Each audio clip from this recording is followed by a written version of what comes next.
Hello friends, welcome to another new video. উচ্চ মাধ্যমিক পরীক্ষা 2024 এই নিয়ে চারিদিকে নানান রকম জল্পনা চলছে। ছাত্রছাত্রীরা প্রতি মুহূর্তে কিন্তু বিভ্রান্ত হচ্ছে, বিভ্রান্ত হওয়ার কারণও রয়েছে। এর মূলে রয়েছে কিছু অসাধু চক্র। আমরা দেখতে পাচ্ছি যে সোশ্যাল মিডিয়াতে বিভিন্ন প্ল্যাটফর্ম রয়েছে, লাইক ইউটিউব হতে পারে, টেলিগ্রাম হতে পারে। এই প্রত্যেকটা প্ল্যাটফর্মে উচ্চ মাধ্যমিকের প্রশ্ন ফাঁস হয়েছে এরকম দাবি করা হচ্ছে এবং প্রশ্নের এক একটা কপিও কিন্তু দিয়ে দেওয়া হচ্ছে। পরীক্ষার নাম করে সাল তারিখ উপযুক্তভাবে সুন্দর করে গুছিয়ে কিন্তু প্রেজেন্ট করা হচ্ছে, একেবারে হুবহু যেন প্রশ্ন। উচ্চ মাধ্যমিকের প্রশ্নপত্র কি সত্যি ফাঁস হয়েছে? এই ব্যাপারে কি বলছে উচ্চ মাধ্যমিক সংসদ সংসদ সভাপতি কি বলছেন জেনে নেব এই ভিডিওটাতে। এবং এই যে প্রশ্নগুলো আমরা প্রতি মুহূর্তে সম্মুখে দেখতে পাচ্ছি, এই প্রশ্নগুলো সঠিক নাকি ভুল প্রশ্ন, নাকি ভুয়ো প্রশ্ন আউট করে, নাকি এডিট করা প্রশ্ন এইভাবে প্রেজেন্ট করে স্টুডেন্টসদেরকে বিভ্রান্ত করা হচ্ছে, এই ভিডিওতে আমরা আজকে পুঙ্খানুপুঙ্খ তথ্য নিয়ে আলোচনা করব। সুতরাং যারা নতুন আছো এই চ্যানেলে, অবশ্যই চ্যানেলটিকে সাবস্ক্রাইব করে রাখো। এরপরে কলেজ অ্যাডমিশন সংক্রান্ত সমস্ত তথ্য তোমরা আমাদের চ্যানেল থেকেই পেয়ে যাবে।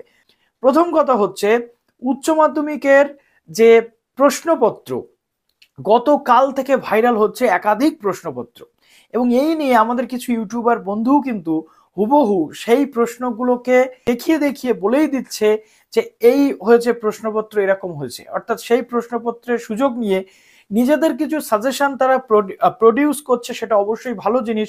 বাট সেই প্রশ্নপত্রটাকে থাম্বনেলে লাগিয়ে স্টুডেন্টসদেরকে বিভ্রান্ত করার মাধ্যমে কাজটা করছে। আমি বলবো সৎ পথে আপনারা থাকুন, যাতে করে আপনাদের কোনো প্রবলেম না হয় এবং স্টুডেন্টসদের কোনো বিভ্রান্তি না ছড়ায়। সৎ পথে থাকলে আমাদের কিন্তু সাকসেস আসেই, এটা আমি অন্তত ব্যক্তিগতভাবে মনে করি। তো উচ্চ মাধ্যমিকের যে প্রশ্নপত্রটা গতকাল থেকে ভাইরাল হচ্ছে সেটা আমরা দেখতে পাচ্ছি স্ক্রিনে। এটা হচ্ছে ইংলিশ এ। গতকাল আবার আর একটা প্রশ্নও কিন্তু ভাইরাল হয়েছিল, যেটা হচ্ছে ইংলিশ বি ছিল। ইংলিশ এ, ইংলিশ বি, বাংলা এ, বাংলা বি, এই যে জিনিসটা এ এবং বির পার্থক্যটা সবার আগে আমাদের বুঝতে হবে, যে কোন প্রশ্নপত্রের ল্যাঙ্গুয়েজের কোন প্রশ্নপত্রের পাশে এ লেখা থাকে, কোন প্রশ্নপত্রের পাশে বি লেখা থাকে। মূলত যে সমস্ত ছাত্রছাত্রীদের প্রথম ভাষা অর্থাৎ ফার্স্ট ল্যাঙ্গুয়েজ বাংলা বা ইংরেজি থাকে, তাদের সেই প্রশ্নপত্রের পাশে লেখা থাকে এ, আর দ্বিতীয় ভাষা বা দ্বিতীয় ল্যাঙ্গুয়েজ পেপারের পাশে লেখা থাকে কিন্তু বি।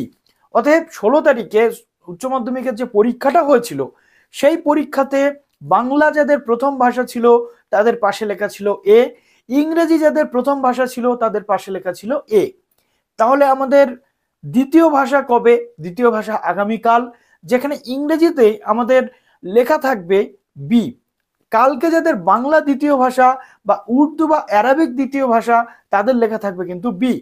গতকাল থেকে যে প্রশ্নপত্রটা ভাইরাল হচ্ছে, যেটা আমি তোমাদের দেখালাম একটু আগে, তার পাশে লেখা রয়েছে এ। অতএব সেই প্রশ্নটা কোনো ভুয়ো প্রশ্ন নয়, সেটা 16 তারিখের ইংরেজি পরীক্ষা যাদের পেপার ফার্স্ট ল্যাঙ্গুয়েজ ছিল ইংরেজি, ইংলিশ মিডিয়ামের স্টুডেন্ট ওয়েস্ট বেঙ্গল সংসদের আন্ডারে, তাদের পরীক্ষার প্রশ্নপত্রটাকে টেলিগ্রাম গ্রুপ বা বিভিন্ন জায়গার মারফত প্রচার করে বলা হচ্ছিল যে এটা পেপার বি, অর্থাৎ সেকেন্ড ল্যাঙ্গুয়েজ ইংলিশ যারা বাংলা মিডিয়ামে তাদের পেপার, এবং সেই জন্যে তার জন্য প্রচুর প্রচুর টাকাও সেখান থেকে তারা লুটপাট করেছে। এরকম স্ক্যাম প্রতি মুহূর্তে হচ্ছে।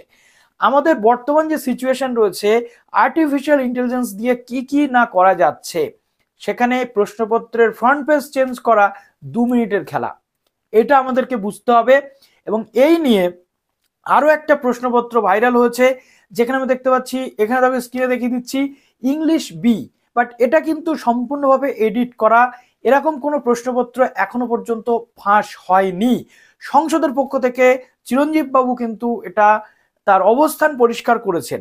পরিষ্কার করে তিনি বলেছেন যে এখনো পর্যন্ত রাজ্যের কোনো প্রশ্ন ফাঁসের খবর নেই।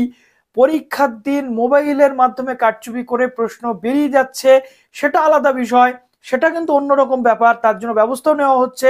কিন্তু পরীক্ষার 2 দিন আগে 3 দিন আগে প্রশ্নপত্র কখনো ফাঁস হওয়া সম্ভব? একেবারেই সম্ভব নয়। পুরো ঘেরাটোপ সিকিউরিটি সিস্টেমের মধ্যে রয়েছে, এবং এই নিয়ে একাধিক কনফিউশন ছড়াচ্ছে যে ইংরেজির যে প্রশ্নটা পরীক্ষার জন্য ধার্য ছিল সেটা ফাঁস হয়ে গেছে, এর ফলে ইংরেজির দ্বিতীয় বা তৃতীয় সেটে পরীক্ষা হবে, এরকম কিন্তু কোনো তথ্য নেই। অতএব ভয় পাওয়ার কোনো কারণ নেই। বাংলা প্রশ্নপত্র আগে থেকে ফাঁস হয়ে গেছিল বলে থার্ড সেটে পরীক্ষা হচ্ছে, এরকমটা জল্পনা করা হচ্ছে, কিন্তু সংসদের পক্ষ থেকে এই সমস্ত অভিযোগ কিন্তু উড়িয়ে দেওয়া হয়েছে।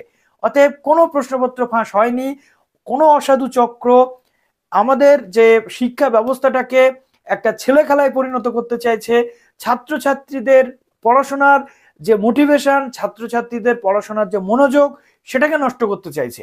সুতরাং ছাত্রছাত্রী বন্ধু, তোমাদের কাছে আমি একান্ত অনুরোধ জানাবো, তোমরা প্লিজ এই টোটাল কোনো কিছুর মধ্যে থেকো না। আমরা তোমাদের যে সঠিক ইনফরমেশনটা দিচ্ছি সেটা মাথার মধ্যে ঢুকিয়ে নাও, এবং এই ভিডিওটা দেখার পরপরই তোমরা যেমন পড়াশোনা চালাচ্ছিলে তেমনি পড়াশোনা কিন্তু তোমরা কন্টিনিউ করো। কোনো টেলিগ্রাম গ্রুপে এই মুহূর্তে তোমরা থাকবে না, কোনো টেলিগ্রাম চ্যানেলে তোমরা থাকবে না, টেলিগ্রাম, হোয়াটসঅ্যাপ যা কিছু রয়েছে এরকম জিনিসগুলো থেকে তোমরা বিরত থাকো। যদি সেটা থাকতে পারো তবেই কিন্তু পরীক্ষা ভালো হবে। এখন তোমাদের কাজ এইগুলো বিচার করা নয়, কোথায় প্রশ্ন ফাঁস হয়েছে, কোথায় কিভাবে প্রশ্নের উত্তর জোগাড় করবো, এরকমটা নয়।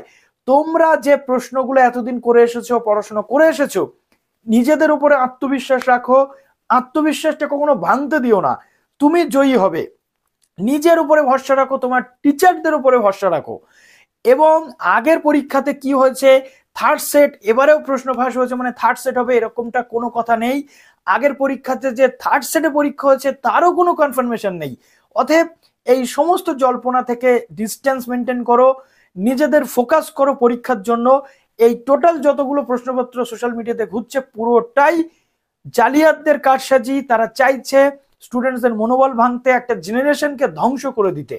আমরা হার কিন্তু মানবো না। প্রত্যেকটা ছাত্রছাত্রী এবং আমরা যারা রয়েছি তোমাদের গাইড হিসেবে আমরা কাজ করি, তারা এর বিরুদ্ধে রুখে দাঁড়াবো। এবং তোমরা খুব ভালো করে আজকে পড়াশোনা করবে, রাতটা একদম সুন্দর করে কাজে লাগাও, পরবর্তী ক্ষেত্রে যাতে খুব ভালোভাবে তোমরা কালকে দারুণ পরীক্ষা দিতে পারো। কালকেও আমি যাব রিভিউ নিতে, কালকে আমি অবশ্যই শুনবো যে প্রচুর প্রচুর স্টুডেন্টস কিন্তু ভালো পরীক্ষা দিয়েছে। তো চলো ভিডিওটা এখানে শেষ করলাম। ভালো থেকো সবাই। এবং লেটার, তারপরে সমস্ত যে প্যারাগ্রাফ রয়েছে, রাইটিং স্কিলের রিপোর্ট রয়েছে, এই জিনিসগুলো সম্পর্কে তোমরা একটা নির্দিষ্ট ধারণা তো অলরেডি করে ফেলেছো, সেগুলো একটু দেখতে থাকো, প্র্যাকটিস করতে থাকো, পরীক্ষা তোমাদের ভালো হবেই। বেস্ট অফ লাক বন্ধুরা।